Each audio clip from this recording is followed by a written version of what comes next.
Patriarcas e Profetas. Capítulo 54. Sansão. Em meio da ampla apostasia, os fiéis adoradores de Deus continuaram a pleitear com ele o livramento de Israel. Posto que não fossem aparentemente atendidos, embora ano após ano o poder do opressor continuasse a repousar mais pesadamente sobre a terra, a providência de Deus lhes estava preparando auxílio. Mesmo nos primeiros anos da opressão dos filisteus, nascera uma criança, por meio da qual era desígnio de Deus humilhar a força daqueles poderosos adversários. À beira do território montanhoso, sobranceiro à planície da Filistia, achava-se a pequena cidade de Zorá. Ali morava a família de Manoá, da tribo de Dan, uma das poucas casas que, em meio da deserção geral, permaneceram fiéis a Jeová. À mulher de Manoá, a qual não tinha filhos, o anjo do Senhor apareceu, com a mensagem de que ela teria um filho, por meio de quem Deus começaria a livrar Israel. Em vista disto, o anjo lhe deu instruções com relação aos seus próprios hábitos, e também quanto ao tratamento do filho. Agora, pois, guarda-te de que bebas vinho ou bebida forte, ou comas coisa imunda. Juízes, capítulo 13. E a mesma proibição deveria ser imposta desde o princípio à criança, com o acréscimo de que o cabelo não lhe deveria ser cortado, pois que cumpria ser ele consagrado a Deus como nazireu desde o seu nascimento. A mulher procurou o marido, e depois de descrever o anjo, repetiu sua mensagem. Então, receosos de que cometessem algum erro na importante obra a eles confiada, orou o esposo. Rogo-te que o homem de Deus que enviaste ainda venha para nós outra vez e nos ensine o que devemos fazer ao menino que há de nascer. Quando o anjo de novo apareceu, a ansiosa indagação de Manoá foi: qual será o modo de viver e serviço do menino? A instrução prévia foi repetida. De tudo quanto eu disse à mulher se guardará ela. De tudo quanto procede da vide de vinho não comerá, nem vinho, nem bebida forte beberá, nem coisa imunda comerá. Tudo quanto lhe tem ordenado, guardará. Deus tinha uma importante obra para o prometido filho de Manoá realizar, e foi para assegurar-lhe as habilitações para esta obra que os hábitos de ambos, mãe e filho, deveriam ser cuidadosamente regulados. Nem vinho nem bebida forte beberá. Foi a instrução do anjo à mulher de Manoá. Nem coisa imunda comerá, tudo quanto lhe tem ordenado guardará. O filho será influenciado para o bem ou para o mal pelos hábitos da mãe. Ela própria deve ser governada pelos princípios e praticar a temperança e renúncia de si mesma, se quer o bem-estar do filho. Conselheiros imprudentes insistirão com a mãe quanto à necessidade de satisfazer todo desejo e inclinação. Mas tal ensino é falso e pernicioso. A mãe é colocada por ordem do próprio Deus sob a obrigação mais solene de exercer o domínio de si mesma. E os pais, bem como as mães, acham-se incluídos nesta responsabilidade. Pai e mãe transmitem aos filhos suas características mentais e físicas e suas disposições e apetites. Como resultado da intemperança paterna, as crianças, muitas vezes, têm a falta de força física e de capacidade mental e moral. Alcoólatras e fumantes podem transmitir a seus filhos seu insaciável desejo, seu sangue inflamado e nervos irritáveis, e efetivamente o fazem. O libertino muitas vezes lega à prole, como herança, os seus desejos impuros e mesmo moléstias repugnantes. E, como os filhos têm menos poder para resistir à tentação do que o tiveram seus pais, a tendência é para que cada geração decaia mais e mais. Em grau elevado, os pais são responsáveis não somente pelas paixões violentas e apetites pervertidos dos filhos, mas também pelas enfermidades de milhares que nascem mudos, cegos, doentes ou idiotas. A indagação de cada pai e mãe deve ser: que faremos pelo filho que nos nascerá? O efeito das influências pré-natais tem sido por muitos considerado levianamente, mas a instrução enviada do céu àqueles pais hebreus, e duas vezes repetida da maneira mais explícita e solene, mostra como é este assunto considerado por nosso Criador. E não era bastante que o filho prometido recebesse um bom legado dos pais. Este devia ser seguido de um ensino cuidadoso e da formação de hábitos corretos. Deus determinara que o futuro juiz e libertador de Israel fosse desde a infância ensinado na estrita temperança. Devia ser nazireu desde seu nascimento, achando-se assim posto sob proibição perpétua do uso do vinho ou de bebida forte. As lições de temperança, renúncia e governo de si mesmo devem ser ensinadas às crianças, mesmo desde a primeira infância. A proibição do anjo incluía toda coisa imunda. A distinção entre alimentos limpos e imundos não era um estatuto meramente cerimonial e arbitrário, mas baseava-se em princípios sanitários. A observância desta distinção pode atribuir-se em grande parte à maravilhosa vitalidade que durante milhares de anos tem distinguido o povo judeu. Os princípios de temperança devem ser mais abrangentes do que a mera abstenção de bebidas alcoólicas. O uso de alimento estimulante e indigesto é muitas vezes tão ofensivo à saúde como aquelas, e em muitos casos lança as sementes da embriaguez. A verdadeira temperança nos ensina a dispensar inteiramente todas as coisas nocivas e usar judiciosamente aquilo que é saudável. Poucos há que se compenetram, como deviam, do quanto seus hábitos no regime alimentar têm que ver com sua saúde, seu caráter, sua utilidade neste mundo e seu destino eterno. O apetite deve sempre estar sob a sujeição das faculdades morais e intelectuais. O corpo deve ser o servo da mente, e não a mente a serva do corpo. A promessa divina a Manoá foi cumprida no tempo devido, com o nascimento de um filho, a quem foi dado o nome de Sansão. Crescendo o rapaz, tornou-se evidente que possuía extraordinária força física.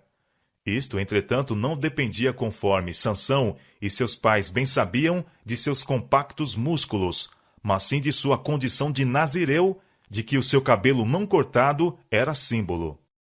Houvesse Sansão obedecido às ordens divinas tão fielmente como fizeram seus pais, e seu destino teria sido mais nobre e mais feliz.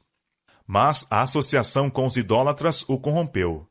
Achando-se a cidade de Zorá, próxima do território dos filisteus, Sansão veio a travar relações amistosas com eles.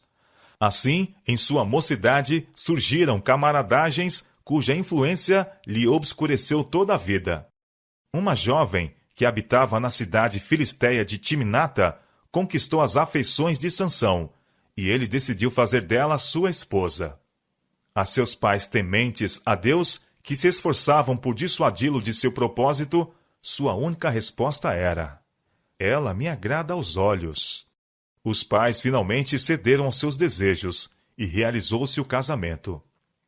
Exatamente quando entrava para a varonilidade, época em que deveria executar sua missão divina, tempo este em que, mais do que em todos os outros, deveria ser fiel a Deus, ligou-se Sansão aos inimigos de Israel.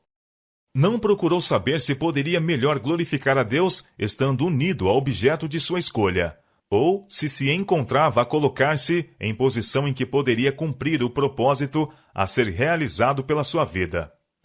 A todos os que em primeiro lugar procuram honrá-lo, Deus prometeu sabedoria, mas não há promessa àqueles que se inclinam a agradar a si mesmos. Quantos não estão adotando a mesma conduta de Sansão? Quantas vezes se efetuam casamentos entre os que são tementes a Deus e os ímpios? Porque a inclinação governa a escolha de marido ou mulher. As partes não pedem conselho de Deus, nem têm em vista a sua glória. O cristianismo deve ter influência dominante na relação matrimonial, mas dá-se muitas vezes o caso de que os motivos que determinam esta união não se coadunam com os princípios cristãos. Satanás procura constantemente fortalecer o seu poder sobre o povo de Deus, induzindo-os a entrar em aliança com seus súditos, e a fim de realizar isto, ele se esforça por despertar paixões impuras no coração. Mas o Senhor, em sua palavra, instruiu claramente seu povo a não se unir àqueles nos quais não habita o amor para com ele. Que concórdia há entre Cristo e Belial? Ou que parte tem o fiel com o infiel? E que consenso tem o templo de Deus com os ídolos? 2 Coríntios, capítulo 6, versos 15 e 16. Em sua festa nupcial, foi levado Sansão à associação familiar com os que odiavam ao Deus de Israel. Quem quer que voluntariamente entre para uma relação tal, sentirá a necessidade de se conformar até certo ponto com os hábitos e costumes de seus companheiros. O tempo assim despendido é mais que desperdiçado. Entretém-se pensamentos e falam-se palavras que tendem a derribar as fortalezas dos princípios e enfraquecer a cidadela da alma. A esposa, para cuja obtenção Sansão transgredira o mandado de Deus, mostrara-se traidora a seu esposo antes de encerrar-se a festa nupcial. Irado pela sua perfídia, Sansão abandonou-a por algum tempo e foi sozinho para sua casa em Zorá. Quando, depois de acalmar-se, voltou em busca da esposa, encontrou-a como mulher de outro. Sua vingança, devastando todos os campos e vinhas dos filisteus, induziu-os a assassiná-la, embora as ameaças deles a houvessem compelido ao dolo com que tivera início aquela calamidade. Sansão já havia dado prova de sua força maravilhosa, matando sozinho um leão novo, bem como matando 30 dos homens de Asquelon. Agora, levado à cólera pelo bárbaro assassínio da esposa, atacou os filisteus e feriu-os com grande ferimento. Então, desejando um seguro refúgio de seus inimigos, retirou-se para a rocha de Etã, na tribo de Judá. Para aquele lugar foi ele perseguido por poderosa força, e os habitantes de Judá, grandemente alarmados, concordaram de maneira vil entregá-lo a seus inimigos.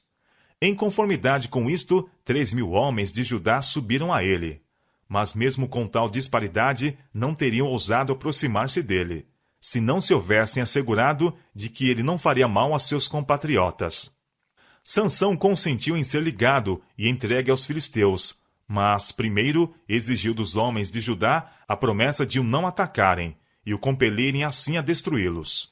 Permitiu-lhes que o ligassem com 2 cordas novas, e foi levado ao arraial de seus inimigos, por entre demonstrações de grande alegria. Mas, enquanto suas aclamações estavam a despertar ecos nas colinas, o Espírito do Senhor possantemente se apossou dele. Rebentou as fortes cordas novas, como se fossem fios de linho queimados. Agarrando então a primeira arma à mão, a qual, embora fosse apenas a queixada de um jumento, foi mais eficaz do que espada ou lança, feriu os filisteus até que fugiram aterrorizados, deixando 1.000 homens mortos no campo. Estivessem os israelitas prontos a unir-se a Sansão e continuar a vitória, e poderiam, nesta ocasião, ter se livrado do poder dos opressores. Mas eles se haviam tornado desanimados e covardes. Negligenciaram a obra que Deus lhes ordenara fazer, desapossando os gentios e unindo-se a eles nas suas práticas degradantes, tolerando-lhes a crueldade, e mesmo favorecendo-lhes a injustiça, enquanto esta não se revertia contra eles. Ao serem trazidos sob o poder do opressor, submetiam-se timidamente à degradação de que poderiam ter escapado, caso houvesse tão somente obedecido a Deus. Mas quando o Senhor lhes levantava um libertador, abandonavam-no com frequência e uniram-se a seus inimigos. Depois da vitória de Sansão, os israelitas o tornaram juiz e governou durante 20 anos. Mas um passo errado prepara o caminho para outro. Sansão tinha transgredido o mandado de Deus, tomando esposa dentre os filisteus, e outra vez aventurou-se a ir entre eles, agora seus inimigos mortais, com o fim de satisfazer paixões ilícitas. Confiando em sua grande força, que inspirara tanto terror aos filisteus, foi ousadamente a Gaza visitar uma prostituta daquele lugar. Os habitantes daquela cidade souberam da sua presença e estavam ansiosos de vingança. Seu inimigo estava encerrado com segurança dentro dos muros da mais potentemente fortificada de todas as suas cidades. Estavam certos de sua presa e apenas esperavam o amanhã para completarem o seu triunfo. À meia-noite, Sansão foi despertado. A voz acusadora da consciência encheu-o de remorsos ao lembrar-se de que violara seus votos de Nazireu. Mas, apesar de seu pecado, a misericórdia de Deus não o abandonara. Sua prodigiosa força de novo serviu para livrá-lo. Indo à porta da cidade, arrancou-a do lugar e levou-a com as ombreiras e tranca ao cimo de uma colina no caminho de Hebrom. Contudo, mesmo esta difícil escapada não lhe deteve a má conduta.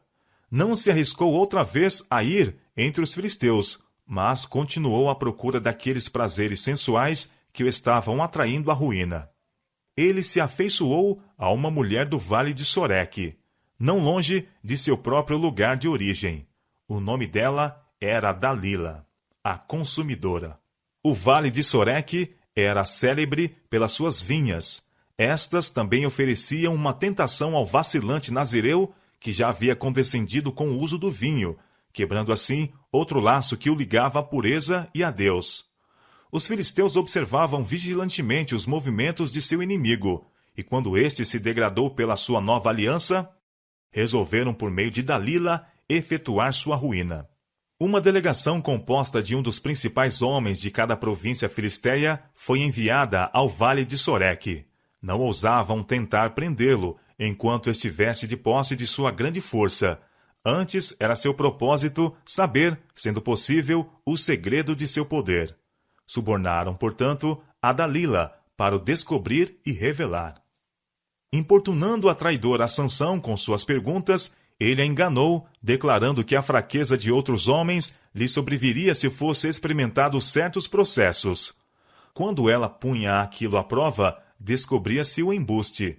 Então ela o acusou de falsidade, dizendo: Como dirás, tenho-te amor, não estando comigo teu coração? Já 3 vezes zombaste de mim, e ainda não me declaraste em que consiste a tua força.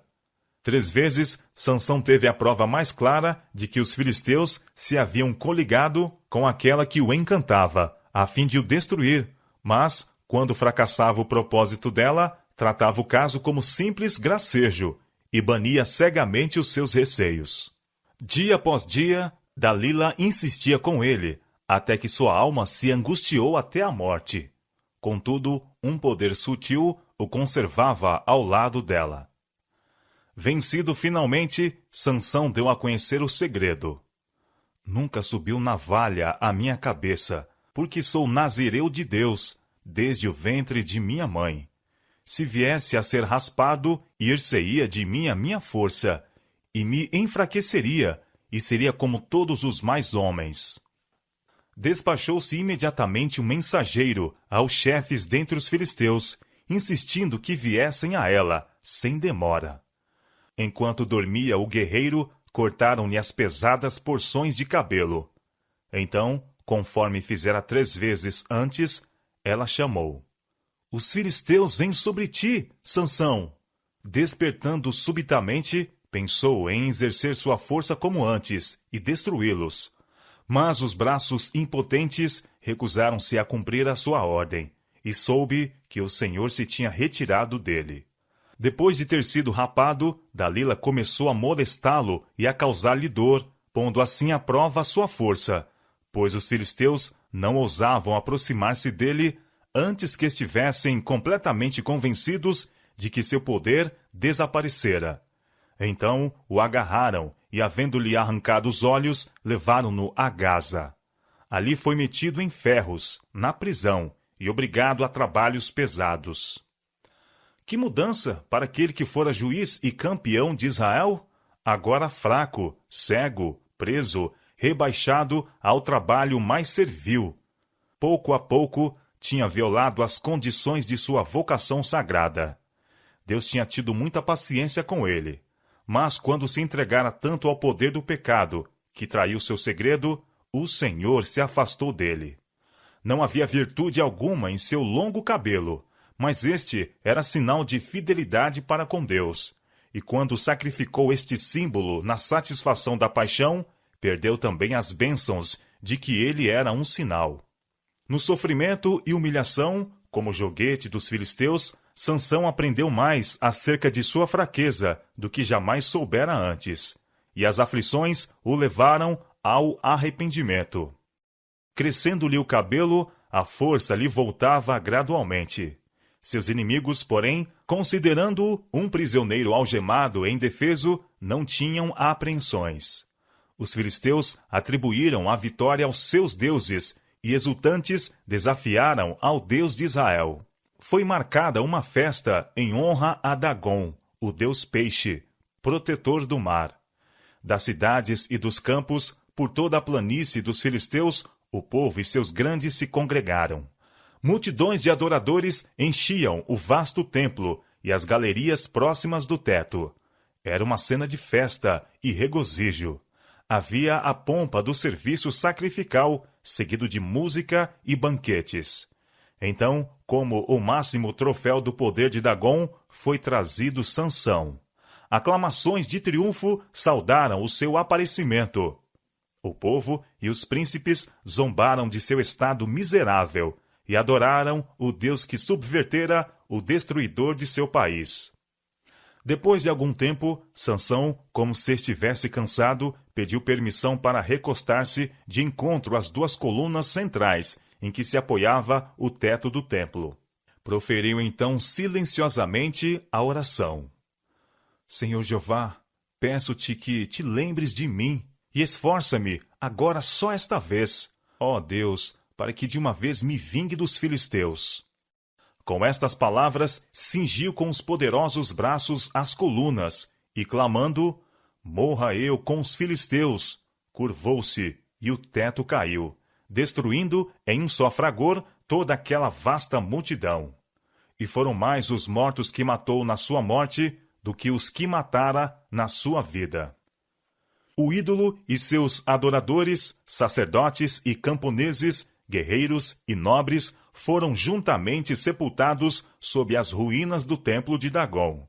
E entre eles estava o corpo gigantesco daquele que Deus escolhera para ser o libertador de seu povo.